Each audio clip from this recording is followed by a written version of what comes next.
आगे प्रकृति के 3 गुण होते हैं जो हमारे अंदर बुद्धि में झूले की तरह झूलते हैं। मान लो हमारी बुद्धि में प्रकृति के गुण सतोगुण आ गए तो सतोगुण में आदमी की बुद्धि निर्मल हो जाती है। उसका मन करता है कि मैं तीर्थ पे जाऊँ, भले कर्म करूँ, दान पुण्य करूँ, अंदर शीतलता रहती है, ठंडक रहती है। सतोगुण भगवान को पाने में सहायता करता है। फिर आता है रजोगुण।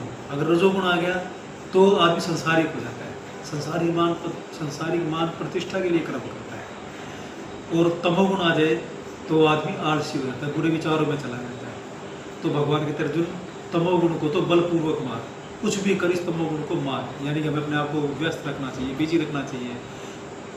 और फिर मान लो रजोगुण आ जाए तो हमें भक्ति और सेवा करनी चाहिए जिससे कि सतोगुण आ जाए।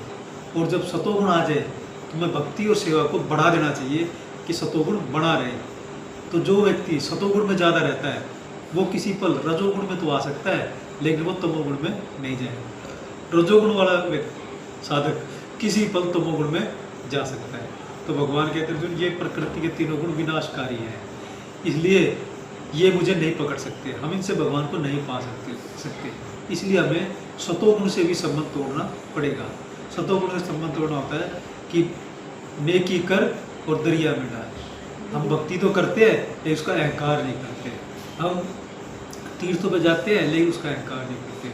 हम दान पुण्य करते हैं लेकिन उसका अहंकार नहीं करते। तो हमारा सतोगुण से भी संबंध टूट जाता है। तो फिर हमारा होता है भगवान के दर्शन। राधे राधे।